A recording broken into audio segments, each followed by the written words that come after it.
Oke, guys, banyak yang bertanya kepada saya, dan belajar digital marketing itu apa saja sih?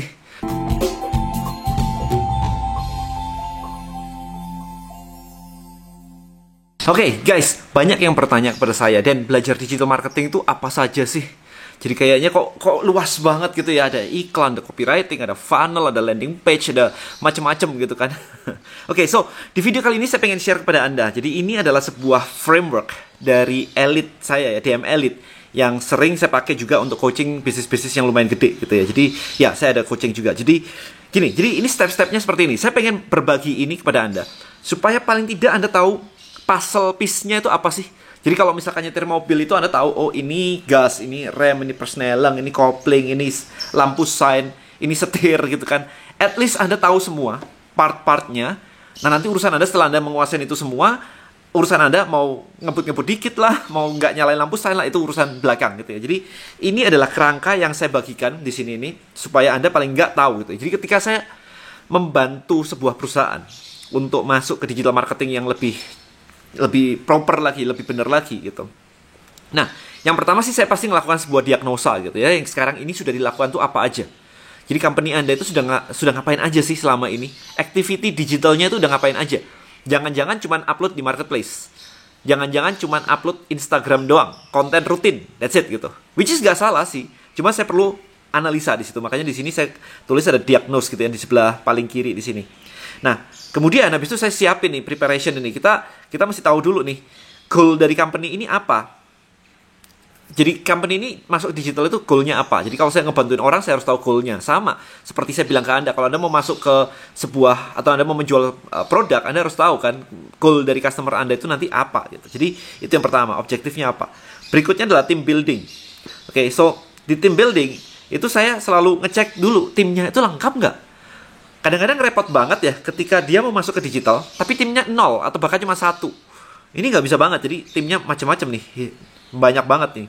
Ada designer, copywriter, video editor, traffic, product developer, funnel, project manager, strategisnya, which is me biasanya. Ada messengernya, jadi banyak banget sebenarnya.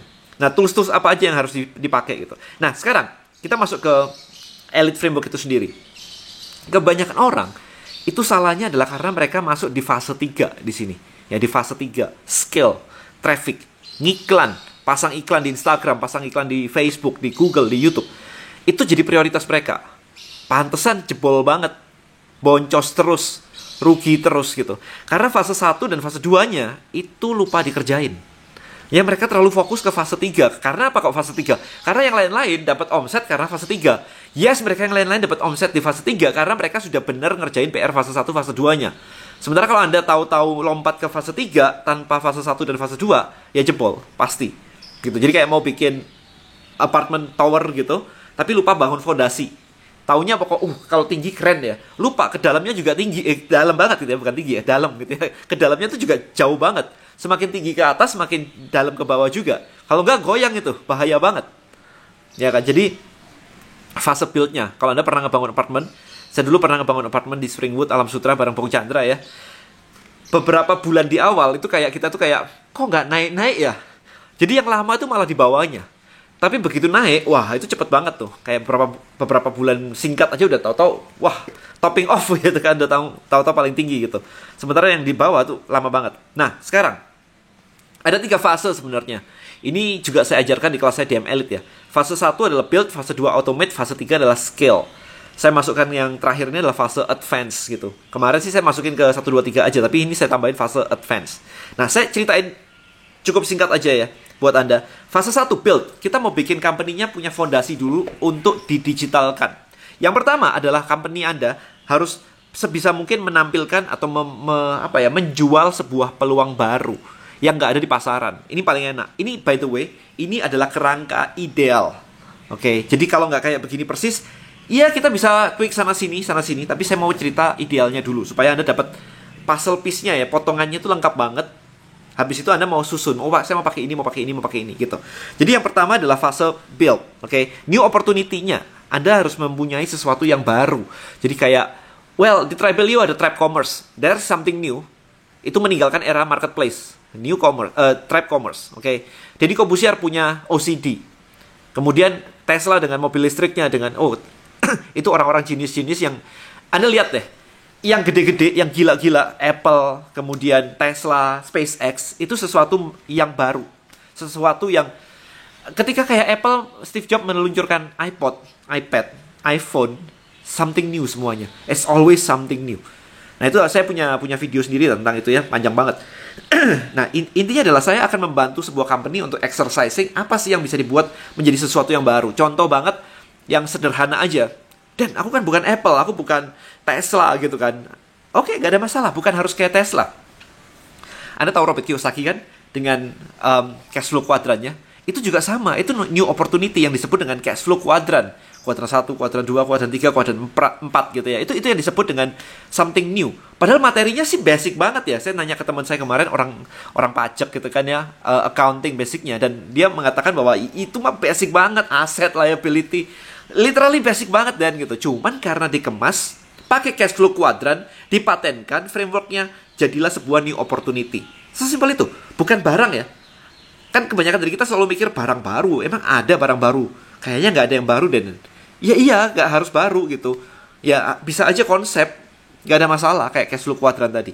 Oke, berikutnya adalah customer. Kita dig down customer. Ini nomor 2 di fase build adalah customer. Customernya harus kuat banget. Anda harus benar-benar tahu. Sehingga step berikutnya adalah Anda sampai tahu false belief customer itu apa. Kalau saya masuk ke customer, di sini saya ada macam-macam nih. Ada goal, desire, ada pain, frustration, ada dream, ada fear gitu kan. Pain itu apa yang menyakitkan buat dia hari ini. Dan fear adalah kalau yang sakit ini diteruskan ke depannya, 5 tahun lagi bakal jadi apa nih? Kalau hari ini pain-nya adalah dia gemuk, celana nggak cukup, baju nggak cukup, fear-nya apa nih? Maybe in the next 5 year, diabetes, atau sakit jantung, atau stroke. Nah, itu yang menjadi ketakutan dia. Nah, ini harus dicari semua detailnya. Jadi, saya ngebantuin selalu modelnya kayak begini ya. Step-stepnya, exercise-nya pasti ngelewatin ini. Jadi, saya nggak mau bypass, lompat ke iklan tanpa tahu ini. Karena gunanya adalah iklan ini berbicara bahasa yang menjelaskan tentang ini tadi. Mimpimu ini kan, problemmu ini kan, painmu ini kan, fearmu ini kan. Itu dibuat di dalam iklan. Jadi ada hubungannya. Bukan iklan, tahu-tahu iklan ngaco aja gitu. Kayak, saya mau nawarin produk saya gitu. Nggak bisa, makanya closingnya rendah. Nah, kemudian false belief. False belief adalah sesuatu yang membuat orang tidak beli produk Anda ya. Jadi ini ada juga, saya sudah munculin di video saya juga. Jadi please dicek tentang false belief. Sudah ada juga. Kemudian kita bahas tentang messenger. Siapa di company Anda yang siap jadi messenger, jadi nabinya gitu. Jadi yang memimpin tribe Anda itu siapa? Jadi always kayak begini. Ya, ini strukturnya. Kemudian berikutnya adalah one belief statement. Nabi itu punya satu statement penting. Kayak di Alkitab deh, kayak di kitab suci kita masing-masing. Nabi Anda kan mengatakan bahwa saya adalah satu-satunya jalan menuju ke Allah Bapa. Nah, kayak gitu. Nabi itu punya peran untuk membimbing audiens semuanya untuk menuju ke mimpinya. Itu harus didesain. Mimpi apa yang mau didesain? One belief statement apa yang mau didesain? Ya, kalau saya by design simple banget. Kalau Anda bisa percaya bahwa tribe commerce adalah sesuatu yang bakal booming berikutnya, dan itu bisa membuat Anda 10x your income, dan hanya bisa menggunakan dengan Tribelio, dan semuanya selesai. Jadi itu one belief statement saya. Pertanyaannya, one belief statement bisnis Anda itu apa? Nah, itu yang harus di-exercise. Itu harus dicari tahu tuh. Itu terkait semua ya. Jadi dengan new opportunity, dengan future hope, dengan mimpi dari customer tadi, yang mau dicapai itu apa. Habis itu kita masuk ke offer gitu. Jadi ini semua ada kaitannya. Bukan sesuatu yang didesain kayak random aja. Jadi semua harus dilakukan perurutan. Kemudian berikutnya adalah hook, story, offer. Itu adalah cara saya jualan ya. Ada hook, ada story, ceritanya apa, ada offernya apa. Jadi company Anda itu ada. Ceritanya itu kenapa? Itu juga harus ada. Sehingga orang tuh bisa percaya, oh kamu benar-benar bagus banget untuk membantu saya di bidang ini, di bidang fat loss, di bidang parenting, di bidang financial misalnya. Karena kamu punya story apa? Karena dulu pernah susah banget, pernah belajar mati-matian 10 tahun, 20 tahun, dan akhirnya nemu caranya, dan itu Anda bagikan, maka saya akan percaya sebagai customermu. Oke, kayak ya aku percaya karena kamu udah ngelewatin semua itu dan sekarang kamu berhasil. So the story itu di-create juga. Bukan cuman kayak saya mau ngajar, saya mau jualan barang A, saya mau jualan barang B. Kenapa itu ada? Itu harus ada story-nya sehingga orang tuh believe gitu. Nah, itu harus ada desain. Kemudian terakhir adalah value ladder ya. Jadi kalau orang beli, apa yang menjadi upsell-nya berikutnya sehingga profit Anda maksimal. Karena kalau enggak, bayangin aja Facebook di bulan ini sudah menambahkan PPN 10%. Jadi kalau Anda ngiklan, Anda bayarnya lebih mahal, tambah 10%. Kalau Anda tidak membuat profit lebih besar di belakangnya, ya boncos loh. Kalau profit Anda 10%, ya jebol, habis, nol. Ya kan? Karena bayar iklannya lebih mahal. Nah ini loh yang jadi problem. Oke, ini fase 1, fase build. Berikutnya, saya akan mengajak Anda untuk masuk ke fase automate. Automate itu maksudnya apa sih yang bisa dibuat otomatis gitu. Kalau orang awam kan jualan kan satu-satu ya. Gimana caranya biar kita otomatis gak jualan satu-satu, supaya kita bisa jualan banyak banget. Kayak saya waktu jualan waktu saya ikut di MLM dulu, itu saya pakai funnel juga. Nah ini yang disebut dengan funnel. Jadi orang sebelum ketemu saya, sebelum saya prospek, itu harus nonton video saya dulu. Jadi masuk grup Facebook saya, waktu itu belum ada Tribelio. Jadi masuk grup Facebook saya, harus nonton video saya. Kalau sudah nonton video saya, baru saya mau janjian ketemu. Kalau janjian ketemu dan dia belum nonton video, saya nggak mau ketemu. Udah nggak mau, saya nggak mau. Buang waktu buat saya. Karena pernah ternyata kayak begitu teman-teman. Di Surabaya itu terjadi itu. Biasa yang ngatur jadwal ketemu tuh istri saya, Velin kan. Waktu itu saya udah bilang kan, suruh tonton video. Dan dia bilang oke. Begitu sudah ketemuan waktu itu, saya nanya, udah nonton belum videonya? Belum sempet. Nggak closing nih. Nggak closing. So I know my funnel works. Jadi hanya closing kalau dia sudah nonton video yang saya buat tadi. Itu. Jadi itu penting banget ya untuk mendesain sebuah funnel. Ini Anda bisa dilihat di sini funnel itu ya kayak begini, ada top of funnel, middle of funnel, bottom of funnel. Kalau top of funnel itu maksudnya adalah orang-orang yang cold, makanya di sini saya kasih warna biru gitu. Orang-orang cold yang nggak kenal Anda. Itu kita mikirnya adalah konten strateginya seperti apa. Anda sudah lihat video saya tentang 3 step profit framework. Step pertama adalah create your why, pakai social media, Instagram, YouTube. Ya ini basic aja, general aja. Jadi konten strateginya seperti apa untuk membuat orang-orang itu jadi aware terhadap produk Anda. Step kedua adalah MOFU, middle of funnel. Gimana caranya supaya orang itu mau join ke tempat kita, mau ngasih kita email, nama, nomor WA misalkan. Ya, kita build our list itu di sini. Nah, kemudian baru ketiga adalah buying hook. Gimana caranya kita bisa membuat mereka itu beli produk kita? Apakah mau pakai freemium, apakah mau pakai free trial, atau mau pakai kupon diskon, atau apa, testimonial, atau apapun itu. Jadi stepnya seperti itu ya. Jadi buying hooknya apa gitu. Ada webinar misalkan, atau software demo misalkan, atau ditunjukin demo datang ke rumah. Nah itu harus didesain. Jadi ini kerangka itu benar-benar udah very very complete sih buat saya lakuin ini semua gitu kan. Nah kemudian setelah orang join, maka education follow up-nya seperti apa. Jadi di funnel itu, habis funnel itu education follow up-nya apa. Setelah orang join, masukin nama dan email, kita mau edukasi mereka pakai cara apa. Apakah pakai Tribe kayak di Tribelio, atau mau pakai cara apa? Mau pakai majalah, Anda kirim ke majalah. Saya waktu jualan suplemen di dunia offline dulu, itu pakai majalah. Bener-bener cetak majalah disebarin, itu mahal banget. Ya kayak, I think berapa puluh juta, hampir 100 juta deh. Setiap bulan saya untuk kirim majalah.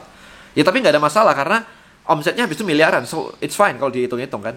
Nah hari ini, semuanya itu murah. Bahkan untuk kayak Tribelio aja murah banget itu. Dibandingkan 100 juta ketika Anda harus bikin cetak majalah kan. It's very cheap.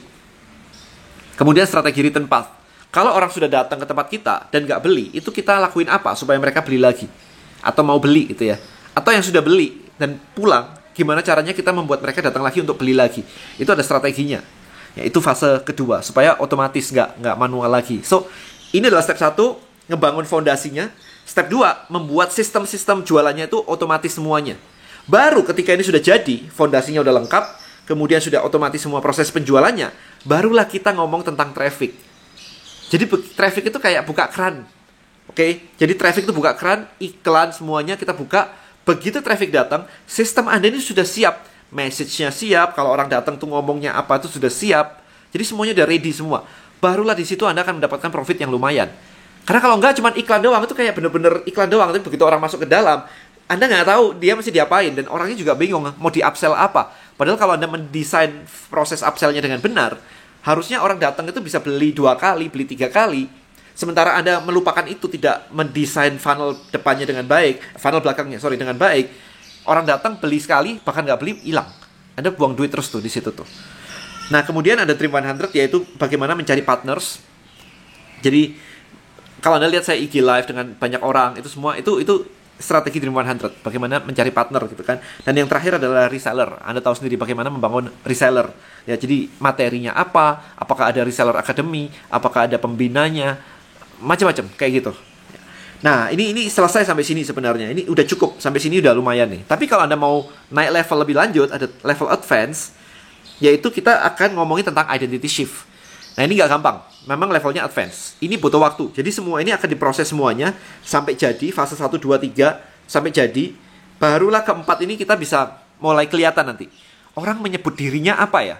Apakah orang menyebut dirinya misalkan Persija ada Jackmania, Justin Bieber ada Beliebers, Agnes Monica punya Nation gitu.